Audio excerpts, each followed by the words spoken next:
Buenas tardes, perdón que Buenas me atrasé un tardes. minuto, pero me costó mucho llegar acá. El día de hoy vamos a ver la institución de la propiedad y demás derechos reales. Les acabo de enviar ya el folletito correspondiente a la clase del día de hoy. No sé si ya lo recibieron, lo mandé por WhatsApp. Sí, licenciado, ya llegó. Ah, perfecto. Bien, entonces vamos a hablar de entrada de las definiciones. ¿Se recuerdan que hablamos de un derecho real y un derecho personal? Y hablamos que el derecho real es aquel poder directo e inmediato que tiene el titular sobre una cosa. Se recuerdan que puse como ejemplo un billete de $100, ¿verdad? El derecho real es el derecho, el poder directo e inmediato que tiene el titular, el dueño de una cosa para poder decidir sobre ella. Tiene la propiedad. Y también hablamos del derecho personal y dijimos que es la prestación o el derecho de crédito, que significa que es la actitud que tiene el sujeto pasivo respecto al sujeto activo o la actitud que tiene el deudor respecto al acreedor. Eso fue lo primero que hablamos y eso va a ser el principio de la clase del día de hoy. Estas dos definiciones y con esta nos vamos a ir completo a todo lo que es la parte de la propiedad y demás derechos reales. Vamos a hablar de la obligación de la propiedad y demás derechos reales. La primera es la subjetiva. Cuando hablamos de subjetividad, hablamos de personas y en este caso vamos a ver que en la propiedad y los derechos reales existe el sujeto activo y el sujeto pasivo. Vamos a ver en el derecho real y en la propiedad que existe, por ejemplo, en un contrato de arrendamiento, el arrendante y el arrendatario. En un mandato, el mandante y el mandatario. En el usufructo, por ejemplo, vamos a ver al nudo propietario y al usufructuario. En un contrato de mutuo, mutuo es un préstamo, ¿verdad? De mutuo vamos a encontrar siempre al acreedor y al deudor. Siempre vamos a encontrar en una relación jurídica al sujeto activo y al sujeto pasivo. Y la otra obligación va a corresponder a la parte objetiva, es decir, al vínculo jurídico, a la prestación positiva o negativa. Voy a hablar aquí. Vínculo jurídico es la relación jurídica a la cual vamos a estar adheridos.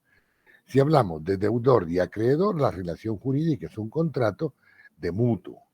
Si hablamos de arrendante y arrendatario, la relación jurídica es un contrato de arrendamiento.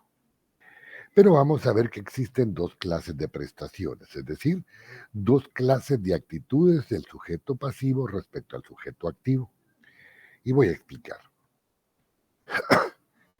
Cuando miremos la parte de la prescripción positiva y adquisitiva, voy a adelantarme un poquito solo para poner el ejemplo.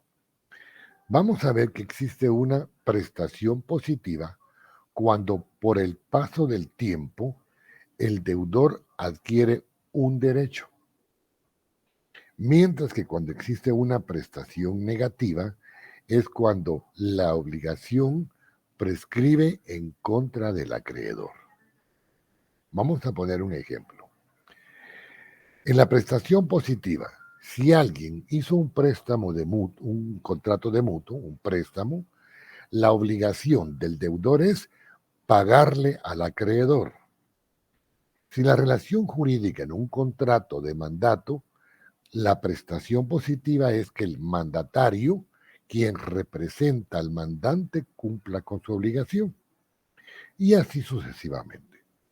Pero hay una prestación negativa que cuando pasa el tiempo, transcurre el tiempo, el deudor adquiere la posibilidad de liberarse de la obligación, de, perdón,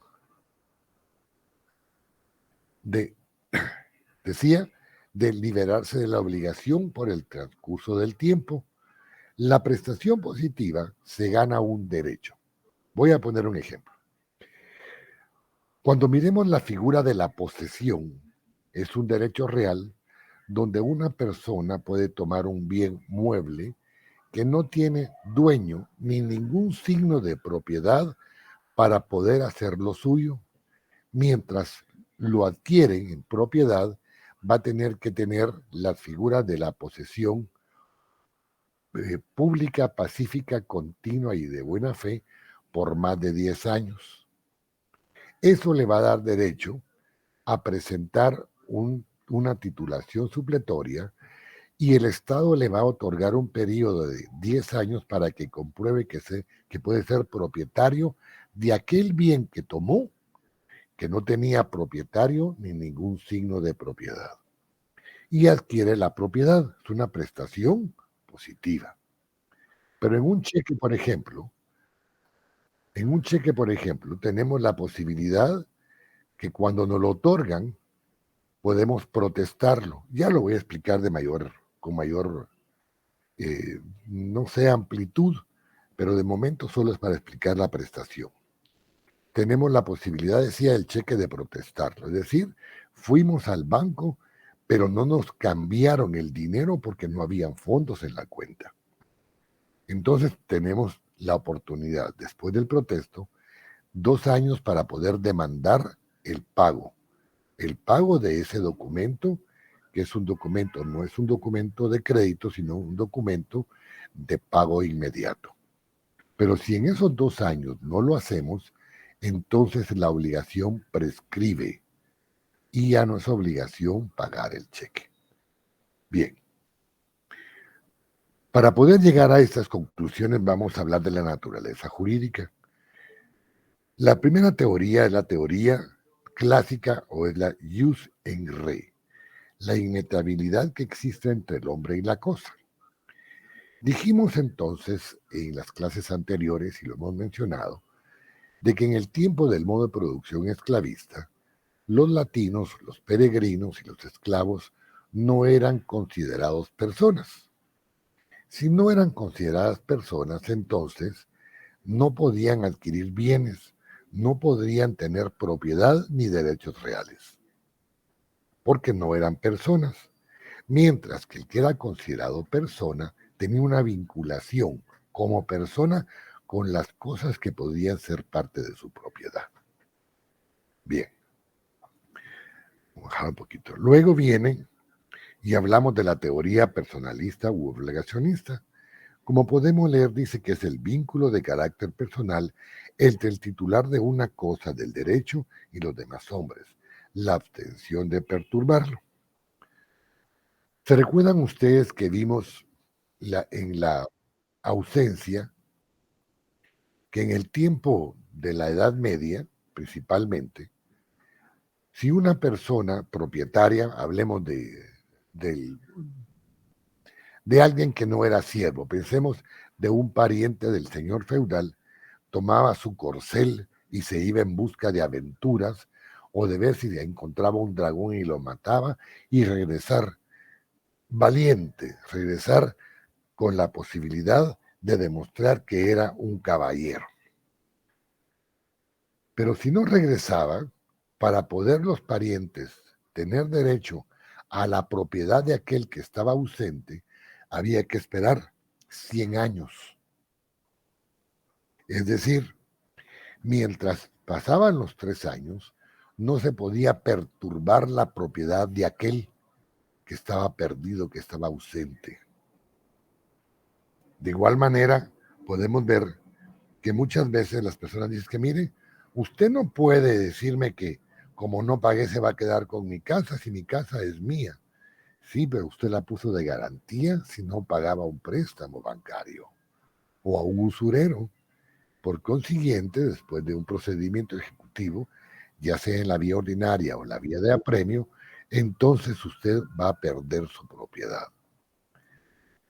Pero vemos entonces que la cosa no es solo yo tengo el poder directo e inmediato mientras tengo la propiedad, pero si entrego la propiedad, la delego a otra persona, la transmito, la transfiero a otra persona, entonces dejo de ser titular y otra persona va a adquirir la titularidad de la propiedad que yo anteriormente tenía.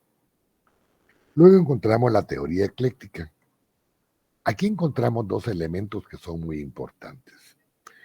La inmutabilidad del poder del hombre sobre la cosa es decir, aquel poder directo e inmediato que tenemos. Pero externamente encontramos que hay una absolutividad en posesión al derecho personal u obligación civil. Y aquí encontramos que la teoría ecléctica es la que está relacionada con nuestra legislación. ¿Por qué razón? Porque ciertamente el que es dueño de una propiedad o tiene el derecho real sobre determinada cosa, va a tener el poder directo e inmediato para poder decidir sobre el destino de lo que es dueño, de lo que es propietario, del derecho que le asiste. Pero esto va a estar vinculado a una relación jurídica, va a estar vinculado a un contrato, va a estar vinculado a un contrato, fuese verbal o escrito, sea formal o sea solemne. Como siempre, mis queridos amigos, aún los que están por primera vez con nosotros, cualquier duda, por favor, si no levantan la manita, simplemente me dicen, tengo una duda y yo con todo gusto les otorgo la palabra. Bien, cuando hablamos de la propiedad y de derechos reales, viene y vamos a ver una división que hacen principalmente dos grandes juristas, el señor Sánchez Román y don Federico Pioch Peña. Sánchez Román dice que esto que estamos hablando tiene dos formas de verse. Primero, desde el punto de vista de los derechos reales similares al dominio y otro de los derechos reales limitativos. Hablemos de los derechos reales similares al dominio. Cuando decimos del derecho real que se parece al dominio, es que se parece a la propiedad, pero no es propiedad. Y hablamos de la posesión. Por favor, vayámonos al artículo 612 del Código Civil. El artículo 612 del Código Civil nos indica a nosotros la posesión. ¿Qué es la posesión? Dice capítulo 7 de la posesión, artículo 622, concepto de la posesión.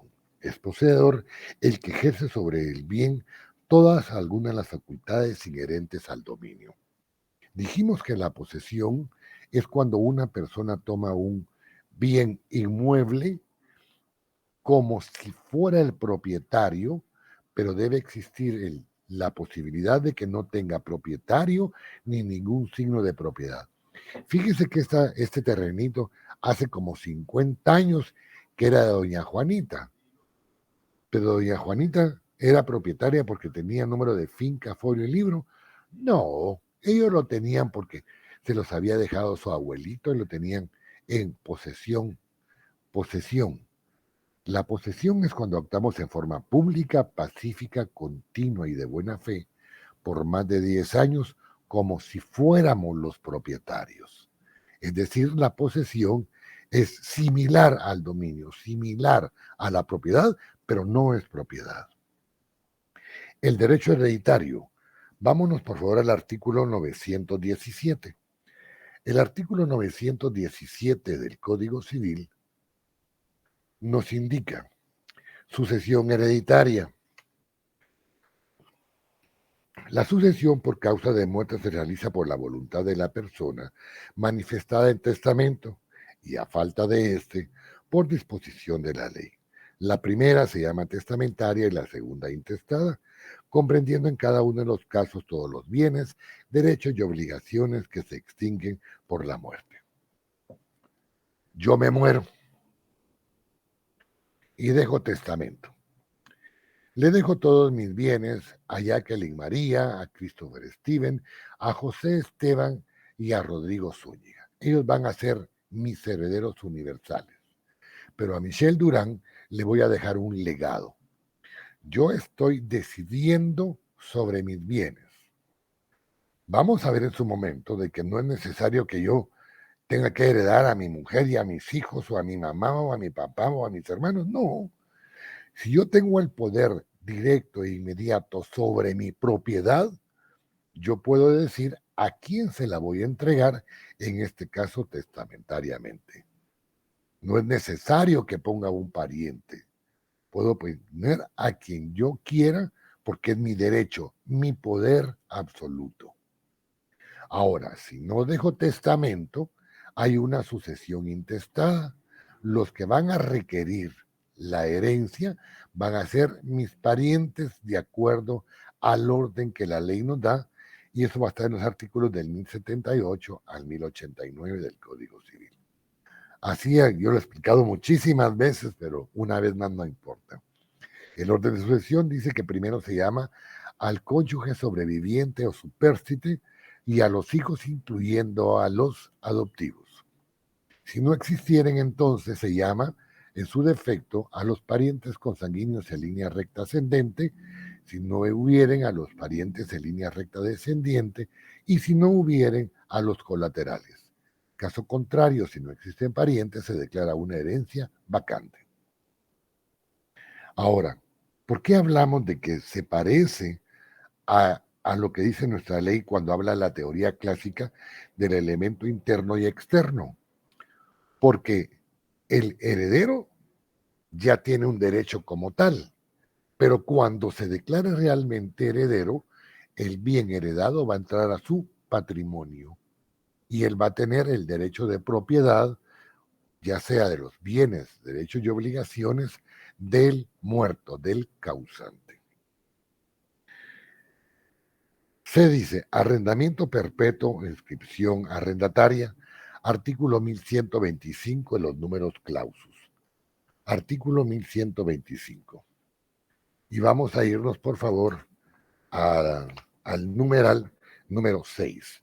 Dice, libro cuarto del registro de edad, título 1, inscripción general, capítulo 1 de los títulos sujetos a la inscripción, artículo 1125, en el registro se inscribirán 6. Los títulos en que conste que un inmueble se sujeta al régimen de propiedad horizontal y al arrendamiento o subarrendamiento cuando lo pida uno de los contratantes y obligatoriamente cuando sea por más de 3 años o se haya anticipado la renta por más de 1 año. ¿Por qué hablamos del arrendamiento? El arrendamiento se parece mucho al dominio. Yo arrendo una casa y digo mi casa. Y mi casa, en ella yo mando, yo decido. El dueño, el arrendante, me va a otorgar su propiedad y yo voy a tener el uso y disfrute sobre tal bien a cambio de una renta. Pero actúo como si fuera el propietario, es decir, un derecho similar al dominio. Luego encontramos los derechos reales limitativos. Al contrario, hay derechos reales que nos limitan. La servidumbre, por ejemplo, artículo 752. En el artículo 752 del Código Civil dice título 4 de las servidumbres, capítulo 1, disposiciones generales, artículo 752, concepto. Servidumbre es el gravamen impuesto sobre un predio para uso de otro predio de distinto dueño o para utilidad pública. Sin embargo, el propietario de 2 fincas puede gravar una de ellas con servidumbre en beneficio de la otra.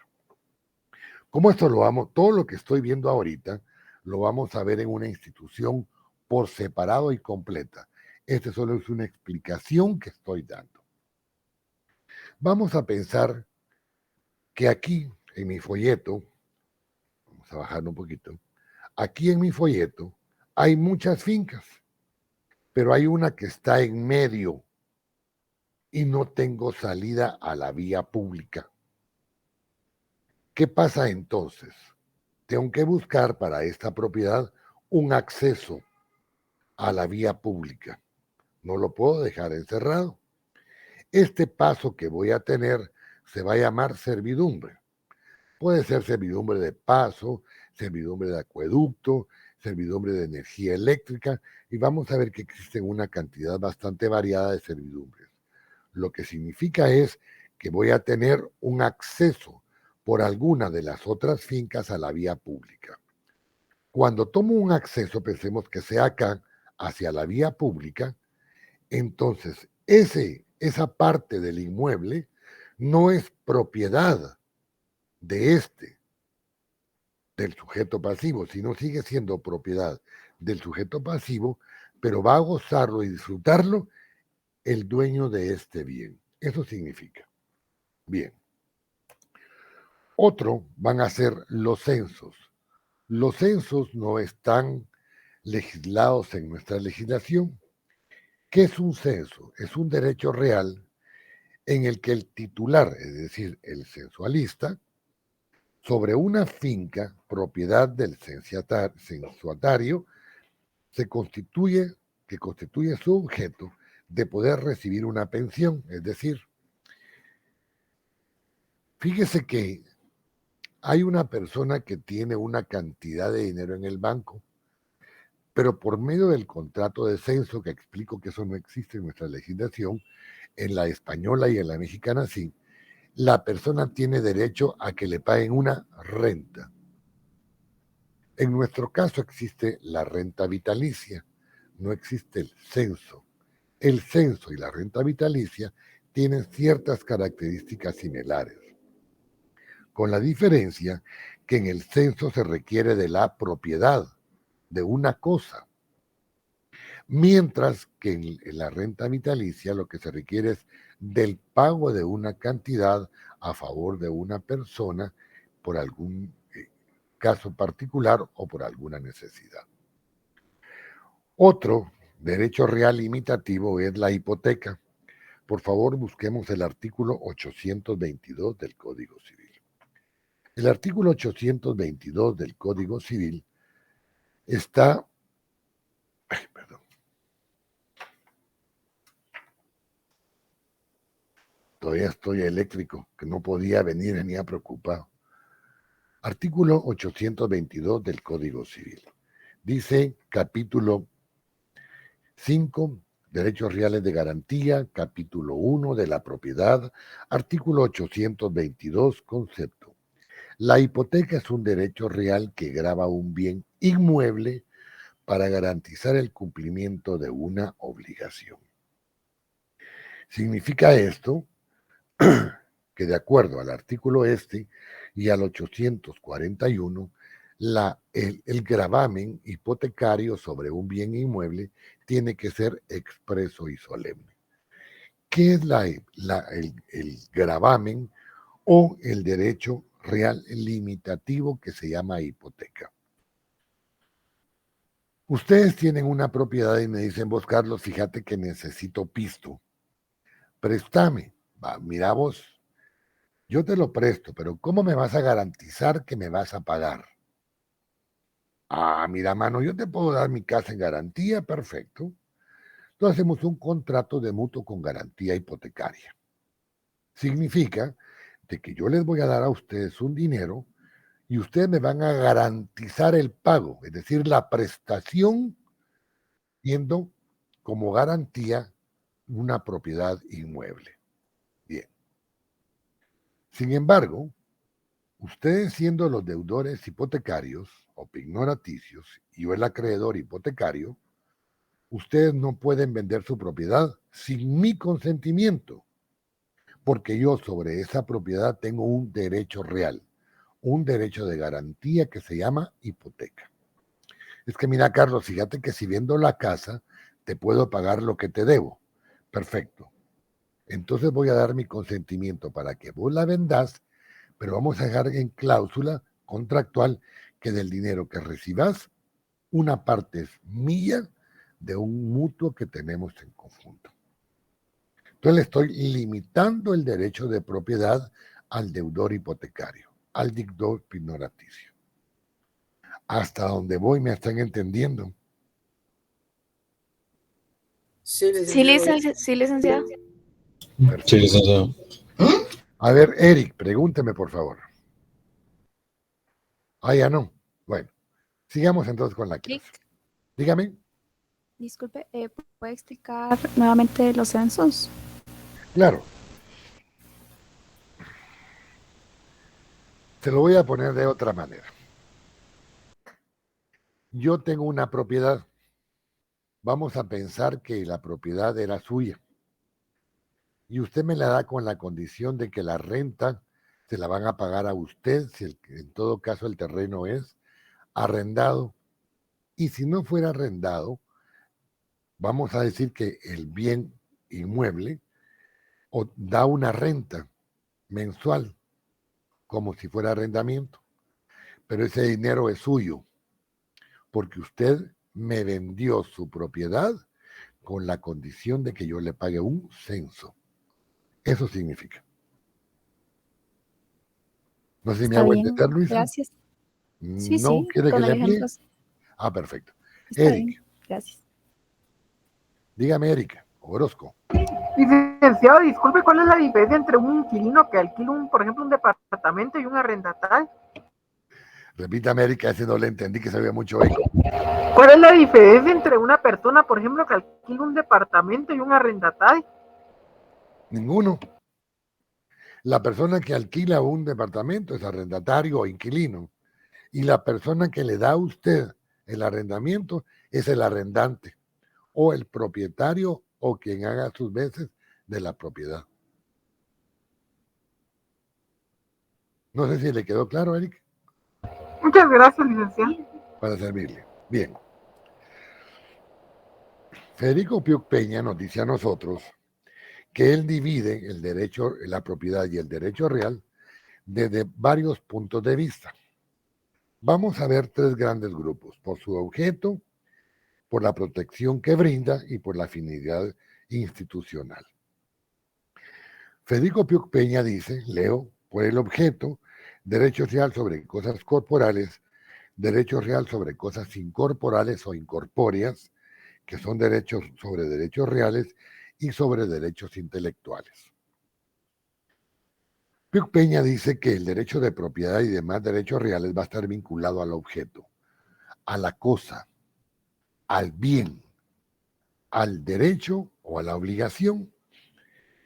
Primero sobre cosas corporales. Corporales, dije yo, que puede ser una cajetilla de cigarros, puede ser mi taza, un derecho corporal, pero podría ser un inmueble o cualquier otra clase de muebles. Bien. Pero de igual manera dice que también existe sobre objetos que son incorpóreos o incorporales, es decir, que no tienen cuerpo, pero que son propiedad, derechos u obligaciones. Por ejemplo, sobre derechos reales. Vamos a ver que hay derechos muchísimos. Ya mencioné en alguna oportunidad, y lo voy a mencionar posteriormente, derechos reales de mero uso como el usufructo, el uso, la habitación, la servidumbre, que ya lo leímos, derechos reales de garantía. Hablemos del derecho real de garantía. Ustedes me prestaron dinero y yo les di el dinero, hicimos un contrato de garantía. El contrato de garantía se llama mutuo con garantía hipotecaria. Perfecto. Ahí está el inmueble, ¿verdad? Que es la garantía. ¿En dónde está la hipoteca? Yo puedo decir, miren, aquí está la propiedad. Puedo decir, miren, aquí está la propiedad. ¿Dónde está la garantía? Ah, en el contrato. Pero la podés tocar, la podés palpar, no, porque es una obligación, es una prestación, un derecho real de garantía. Entonces no tiene cuerpo. Sí existe en el mundo del derecho, pero intangible, ¿verdad? Bueno. Y sobre derechos reales, in-re intelectual. Me imagino que algunos ya tienen mi libro a la mano y dice Derecho Civil 2, de los bienes y demás derechos reales y derechos sucesiones. Autor Carlos Vázquez Ortiz dice. Yo investigué para plasmar todo lo que dice en ese libro. Tengo mi derecho de autor. ¿En dónde está? En el libro. Entonces, si el derecho de autor está en el libro de ustedes, el libro físicamente es mío. No, yo lo compré, me han dicho ustedes. Fui a Fénix o lo pedí a Fénix, una librería jurídica, o me prestaron uno, O ilegalmente le saqué fotocopias al libro y estoy leyendo fotocopias. Bueno, pero hay un derecho que me asiste, el derecho de autor, que aunque no lo podamos palpar, es un derecho que yo tengo sobre la emisión de mis diferentes libros que he editado. Luego dice Piuc Peña, protección sobre el derecho que brinda, y pone dos: derecho de protección provisoria y derecho real de protección perfecta o definitiva. Hablemos de la protección que le brinda de acuerdo al derecho sobre protección provisoria, que es la posesión. ¿Se recuerdan que hablamos que la posesión es cuando una persona toma un bien inmueble que no tiene propiedad ni ningún signo de propiedad, como si fuera el propietario? Va a actuar con todas las posibilidades del dominio en forma pública, pacífica, continua y de buena fe. Y la ley lo va a proteger. ¿Por qué? Porque nuestra nación indica la posibilidad de que una persona adquiera la propiedad teniendo como antecedente, como antelación, una posesión legítima. Es decir, le está brindando un derecho provisional, lo está protegiendo. Y el otro dice, derechos reales de protección perfecta o definitiva, propiedad y demás derechos reales. ¿Qué harían ustedes si yo les quito su teléfono o su computadora? Simplemente porque me da la gana. Le diría, bueno, momentito, no pele o no pelees vos, hombre, tranquilízate, mano, si esto es mío. Cuando yo me crié con mis abuelos en Jalapa, éramos 12 hombres. Y llegó un momento en que todos éramos ya grandes, ¿verdad? Y abuelita, yo no encuentro mis calcetines negros. Mi hijo, búsquelos en su cajón. No están, abuelita. A ver, muchacha, malta, súbanse todos los pantalones. Abuelita, mire, fulano tiene mis calcetines, va, se los quita, los va a lavar, los cuelga y no use lo que no es suyo. ¿Por qué? Porque era un derecho real de protección perfecta o definitiva, la propiedad. Pero vamos a ver que hay derechos reales en donde el que los usa, el que los tiene en su poder, no lo pueden vulnerar en su derecho. Por ejemplo, hablemos nuevamente de la garantía hipotecaria. Ustedes, mientras no me hayan pagado la hipoteca, no pueden vender su casa hasta que yo dé mi consentimiento o me paguen, cumpliendo con la prestación. Cuando miremos el usufructo, cuando una persona va a gozar y disponer de la propiedad de otra persona, este derecho real de mero uso y disfrute es un derecho intuito persona, es decir, solo le pertenece al usufructuario. No lo puede heredar, podría arrendarlo, podría vender los productos o los frutos que van a extraerse del usufructo, pero el usufructo no lo puede vender, pero nadie lo puede molestar. Aún el nudo propietario, que es el dueño del inmueble, no lo puede molestar. Es decir, existe un derecho que lo va a proteger. Luego dice Piuc Peña que por su finalidad institucional son derechos reales de mero goce, y aquí hablamos nuevamente de eso. Los derechos reales de mero goce son el usufructo, el uso, la habitación y la servidumbre. Someramente, artículo 703 del Código Civil. El artículo 703 del Código Civil nos dice a nosotros, título 3, usufructo, uso y habitación, capítulo 1, derecho y obligaciones del usufructuario, artículo 703, extensión del usufructo. Pertenecen al usufructuario el que va a gozar y disponer del bien de otra persona que se llama nudo propietario, los frutos naturales y civiles de los bienes que produzcan ordinaria y extraordinariamente, salvo las limitaciones establecidas en el título en que se constituya. Cuando hablamos del título es de la escritura pública que contiene el modo de contratación. Ya lo voy a explicar en su momento. El uso, dice en el artículo 745. El uso, dice, capítulo 3, uso y habitación.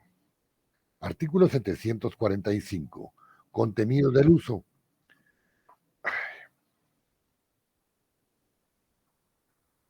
Antes de seguir, les pido, les solicito encarecidamente que traten de ser puntuales. Yo trato de ser puntual, pero como todavía no tengo los correos electrónicos de ustedes, para poderlos aceptar tengo que estar marcando aceptar, aceptar, aceptar y perdemos mucho tiempo. Entonces les suplico, en todo lo que puedan, sean puntuales. Cuando ya tengamos, como el semestre pasado, los emails, entonces los voy a agregar a la plataforma y ya pueden entrar de una forma directa en virtud de dirección electrónica institucional que ustedes tienen con la que se inscribieron en la universidad. Ya no le vamos a dar entrada a todo el mundo cuando le dé la gana entrar aún tarde, porque si yo trato de ser puntual, que es mi obligación, la de ustedes por consiguiente es llegar a clase puntual. Muchas veces cuando estamos presenciales, muchos catedráticos cierran las puertas y el que no entró a tiempo no entra. Yo no lo hago de esa manera, pero realmente es molesto. Excusas hay muchas, pero hagan lo posible por ser puntuales. Disculpen, por favor. Artículo 745, contenido del uso. El uso da derecho de servirse de cosa ajena y de aprovecharse de los frutos de ella cuando basten para necesidades del usuario y de su familia. El uso es el usufructo limitativo.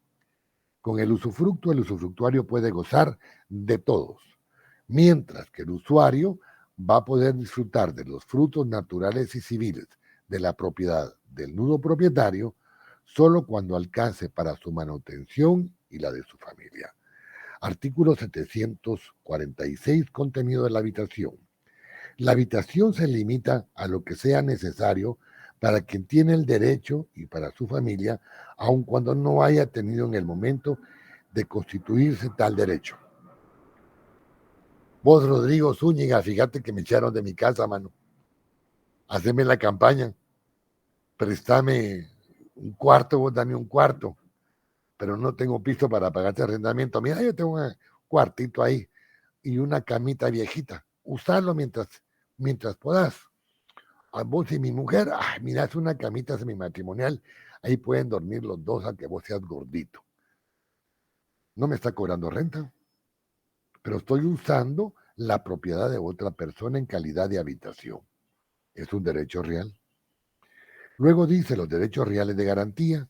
Me habla sobre la prenda, la hipoteca y la anticresis. La prenda, vamos a verlo en el artículo 3 del decreto 51/2007, que dice que es cuando una persona pignora, empeña, dijeran ustedes, un bien mueble. Entonces va a haber un acreedor pignoraticio o prendario y un deudor pignoraticio prendario. Es decir, ustedes van a realice, aguateprendas y llevan un bien mueble. Llevan un anillo, una cadena o algo, algún bien mueble. Y dice, mire, valúelo. A mí de usted, lo más que le podemos dar en préstamo son 100 pesos. Está bueno. Pero tiene la obligación de pagarle a la empresa. Si no le paga en determinado tiempo, la empresa se queda con su bien y ya no lo puede reclamar. Prenda. Hipoteca. Ya lo leímos en el artículo 822 del Código Civil. Indica que es cuando ponemos de garantía un bien inmueble. Y aprovecho, la prenda es sobre bienes muebles y la hipoteca sobre bienes inmuebles. Bien. Y luego la anticresis. ¿Qué es el anticresis? Es un contrato en donde se entrega un bien como garantía de un contrato. De un contrato, pero tiene que ser de garantía de un pago futuro. La propiedad pasa al acreedor percibiendo las rentas de su uso o explotación. Veámoslo de otro punto de vista. La anticrisis obviamente es un contrato sobre un bien inmueble. El bien inmueble se entrega en garantía, como si fuera la hipoteca, por un pago futuro. Si no se da el pago futuro, entonces, mientras no se da el pago, la persona que tiene la anticrisis va a gozar de las rentas o de su explotación. Esto no está en nuestra legislación. Veámoslo de la siguiente manera.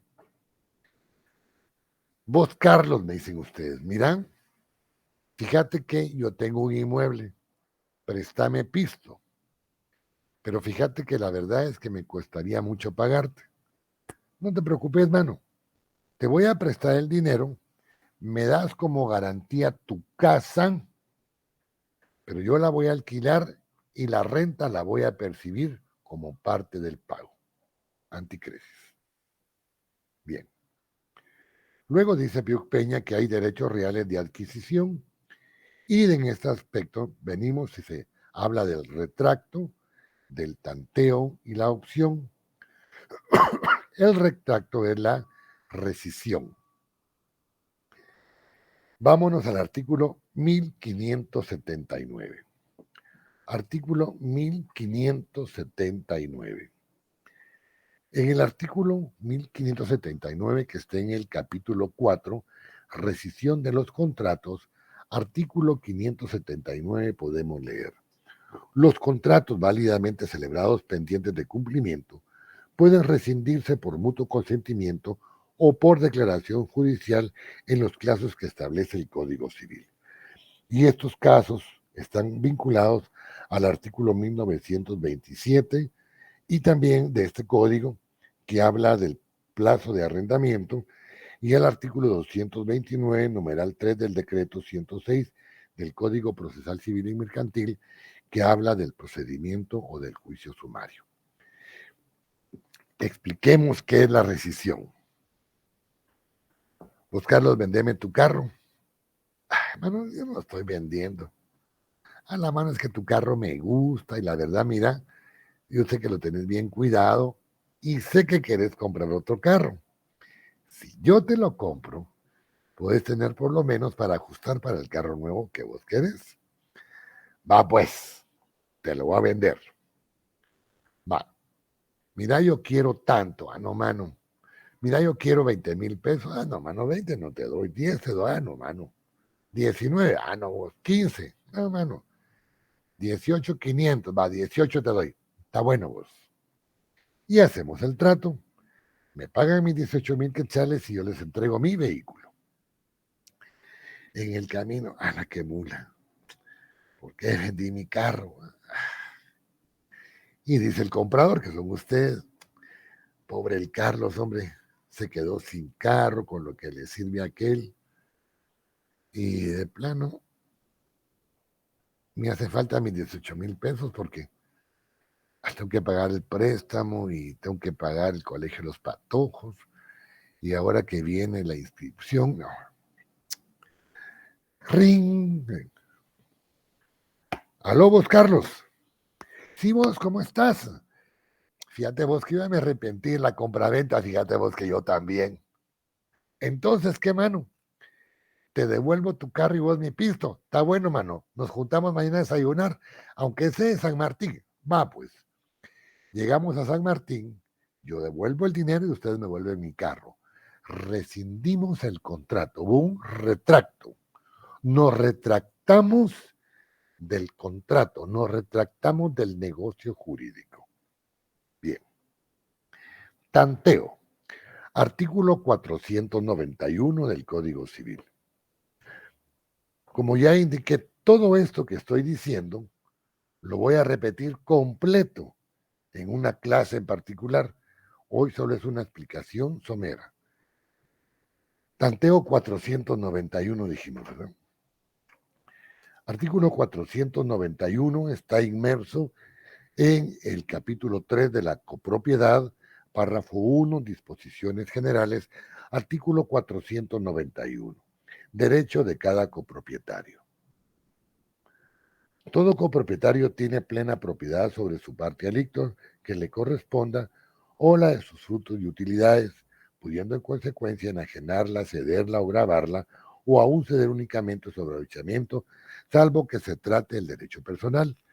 Pero el efecto de la enajenación o gravamen con relación a los condueños estará limitado a la porción que se adquiera en la división al cesar la comunidad.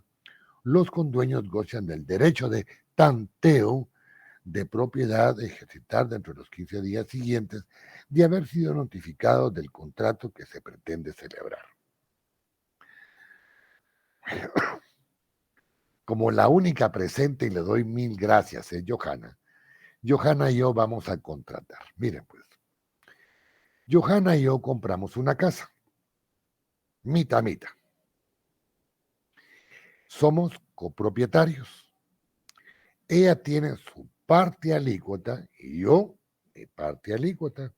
Ella tiene proporcionalmente su 50% y yo mi 50%. ¿Qué parte de la casa es de Johanna? El 50%. Y la de Carlos, el 50%. Como no la hemos dividido, solo tenemos derecho a una parte alícuota o proporcional. Vos, Johanna, fíjate que la verdad es que yo quiero vender mi parte. Entonces te voy a notificar para que como la primera que tiene el derecho de comprarme sos vos, entonces te doy la carta. Yo lo que quiero son 100,000 quetzales. Ella tiene 15 días para decirme si está de acuerdo o no. O negociar, ¿verdad? Mira, 100 no te puedo dar. Te puedo dar 70 y por abonos. Te doy 40 de enganche y 30 de mensualidades. Si nos ponemos de acuerdo, ya se ejerció el derecho de tanteo. ¿Eh? Ya tanteamos. Tantear es como cuando vamos al mercado y compramos aguacates. Los aguacates son como los hombres y las mujeres. No todos salen buenos, ¿no? Y agarramos el aguacate y decimos, ¿será que está maduro o está verde, va? Y todavía viene y dice la señora, no le vaya a quitar el puntito de arriba, porque el puntito de arriba mira uno si está negro o no, o está bueno, ¿va? Pero si está negrito, entonces uno lo compra y lo perdió la señora. Uno solo puede tantear, ¿va? Igual cuando uno compra un melón o una sandía, ¿va? Pom, pom, pom, pom, pom, ¿eh? A ver si suena hueca o no. Dependiendo de eso está maduro o no, y va a salir jugosa o no. O cuando compramos una piña, si le jalamos las hojitas de arriba y se sacan rapidito, significa que está madura. Estamos tanteando. También en el derecho hay un derecho de tanteo. Tantía mi copropietaria.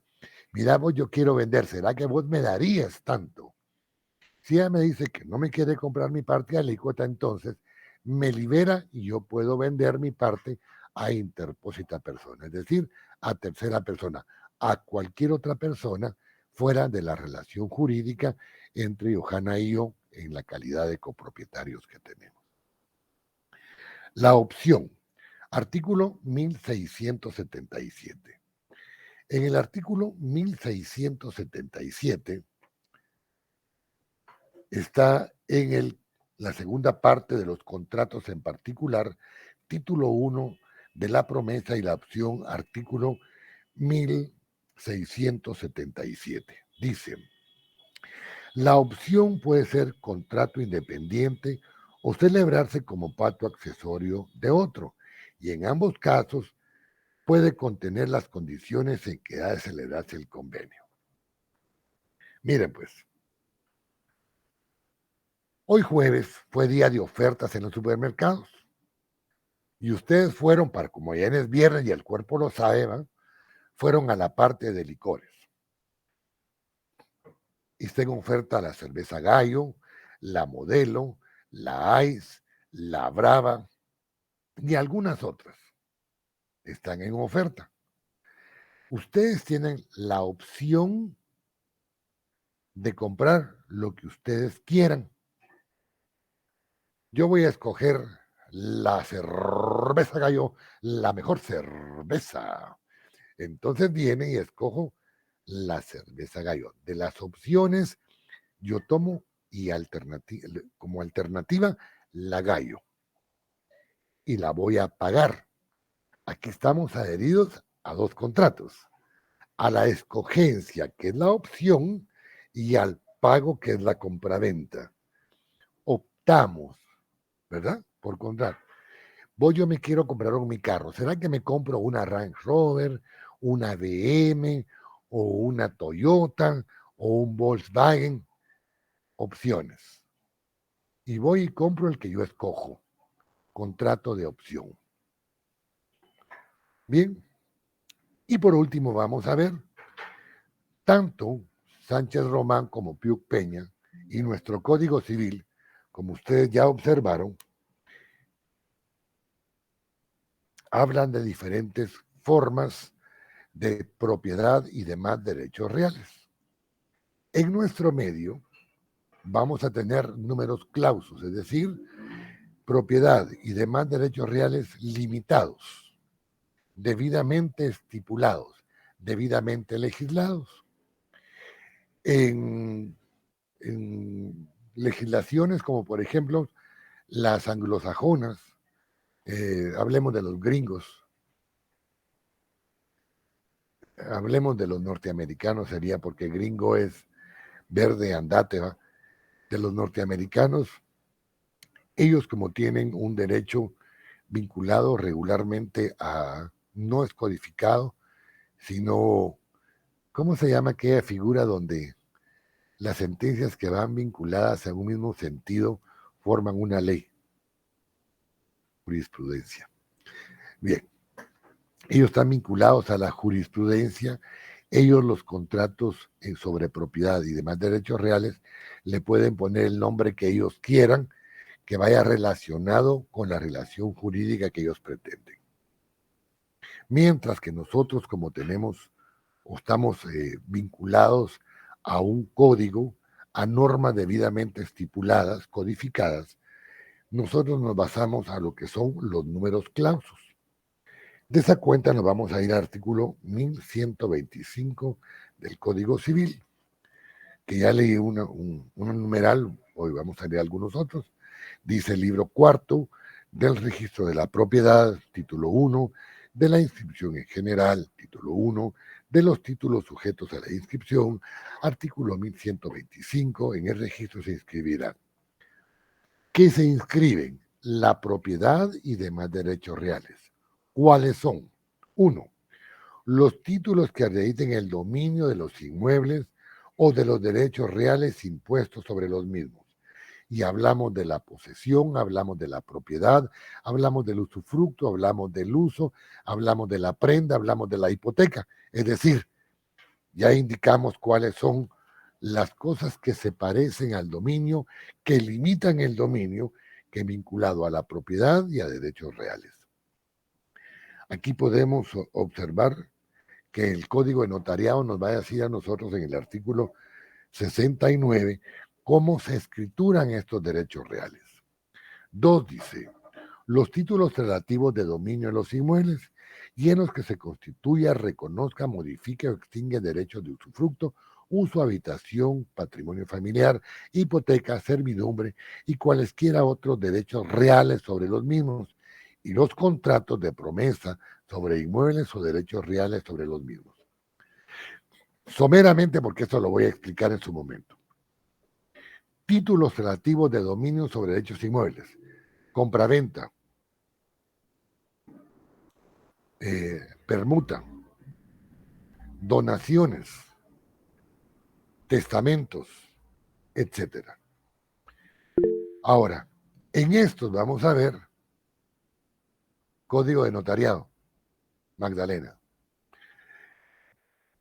Sobre esto vamos a ver que existe la constitución, el reconocimiento, la modificación o la extinción de derechos reales propios, como son el usufructo, el uso de la habitación. El patrimonio familiar, cuando una persona otorga su derecho no de propiedad, sino de uso a su familia para beneficio de aquella. Y leímos en el Código Civil que está vinculados únicamente a lo que son las parcelas y los negocios familiares cultivables. La hipoteca, hablamos del derecho real. De la servidumbre, de aquel derecho que tiene una propiedad enclavada y que tiene que tener la posibilidad de acceso a la vía pública. O de cualquier otro derecho real sobre inmuebles. En su momento vamos a ver muchos de ellos. O los contratos de promesa. Siempre, como solo Johanna está en clase hoy, solo usted y yo, Johanna. Hoy en los demás valió madre, hasta Ricardo Pesarosi valió madre hoy.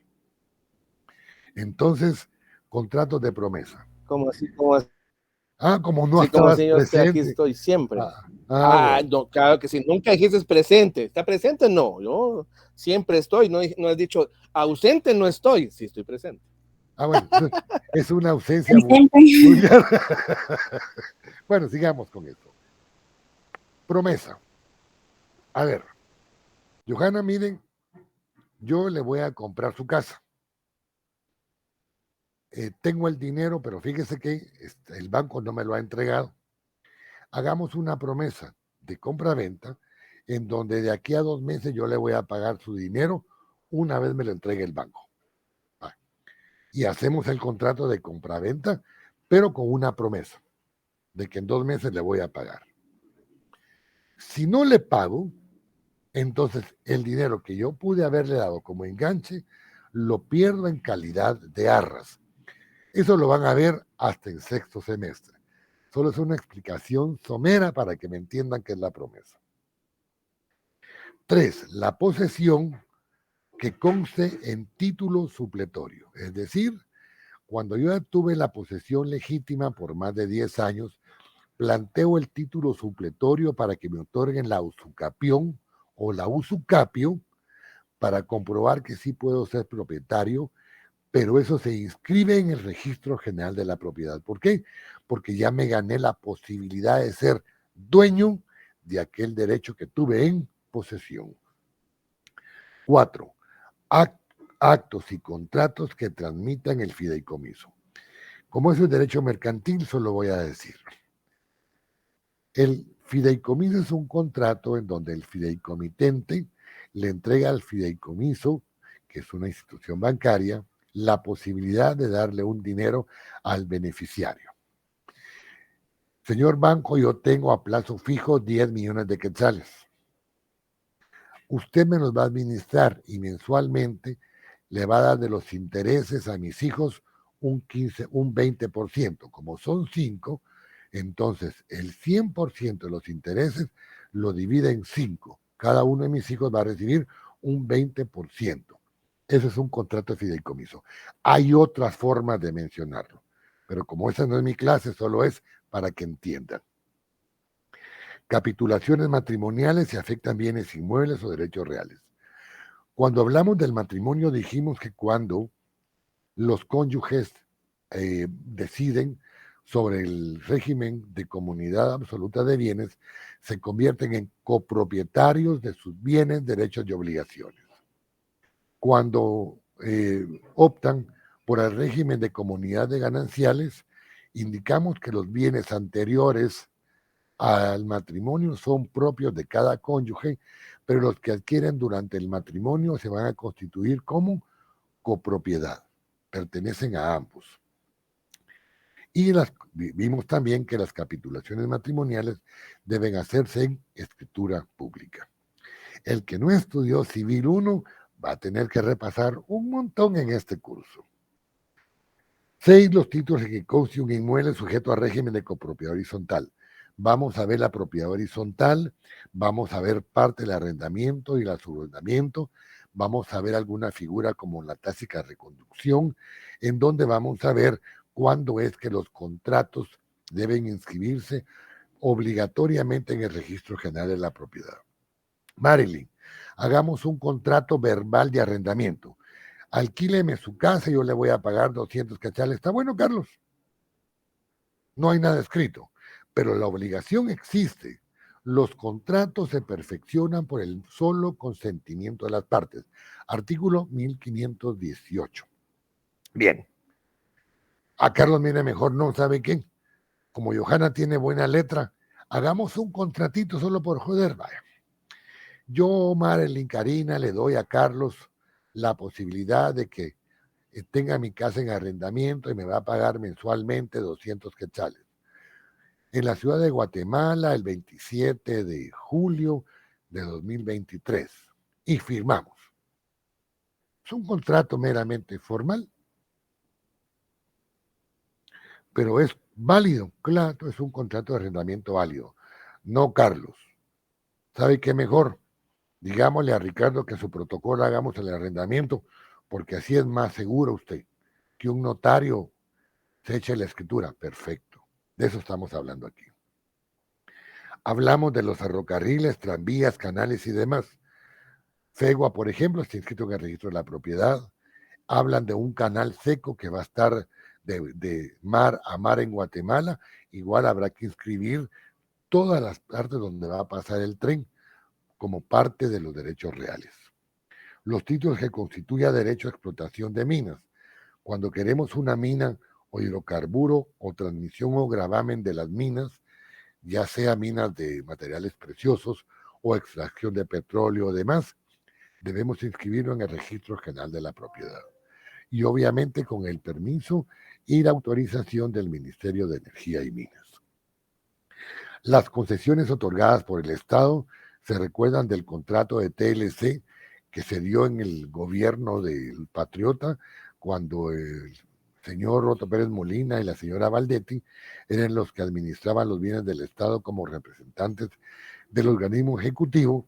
Ellos otorgaron una concesión de un contrato leonino en donde el Estado iba a perder, pero ellos iban a ganar dinero.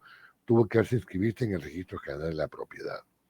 La posesión provisional o definitiva de los bienes del ausente. ¿Se recuerdan cuando vimos la ausencia a partir del artículo 12? Hablamos de que los bienes se le iban a entregar al cónyuge o a los parientes para la administración de los bienes del ausente y posteriormente se iban a entregar en calidad de sucesión. Ahí me llaman cuando lleguen. Perdón. La última, hablamos de la declaratoria judicial de interdicción. ¿Se recuerdan cuando hablamos de la interdicción? Es decir, de la incapacidad absoluta que tiene un mayor de edad. Indicamos que una persona, ya sea quien ejerza patria potestad o tutela, tiene que representarlo como persona y los bienes de éste.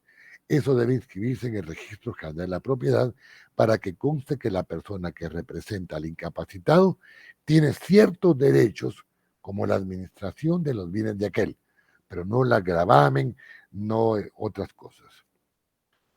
Los edificios que se constituyen en predio ajeno con el consentimiento del propietario.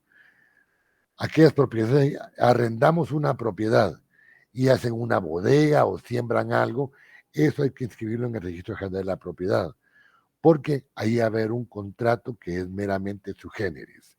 El propietario del inmueble y el propietario de la cosecha o el propietario del mueble que se construyó en un inmueble ajeno, pero para utilidad del arrendatario. Y por último, los vehículos automotores y demás fácilmente identificables.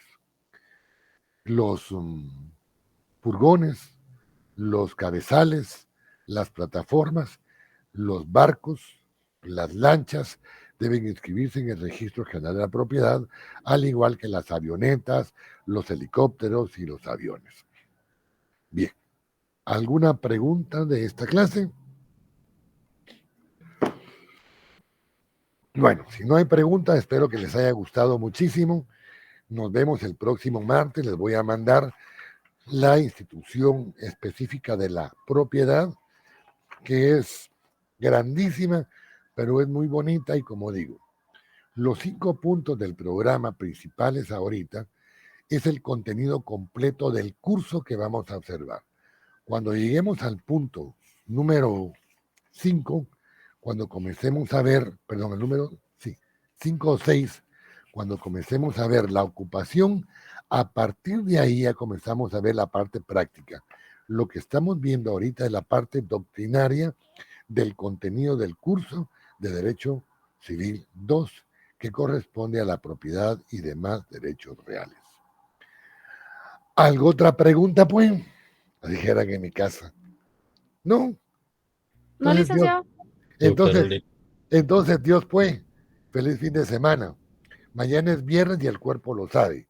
Así que, mientras no hayan exámenes, disfrútenlo, gócenlo. Y mientras son jóvenes, hagan lo que quieran, pero con prudencia, con educación, y no transgredan ni ofendan a ninguna otra persona. Y como, aunque los que crean, y los que no, les doy mi bendición. Hasta pronto. Gracias, Lick, se cuida. Órale, pues, Lick. Gracias, licenciado. Feliz tarde. Feliz tarde. Tarde, licenciado. Órale, Lick.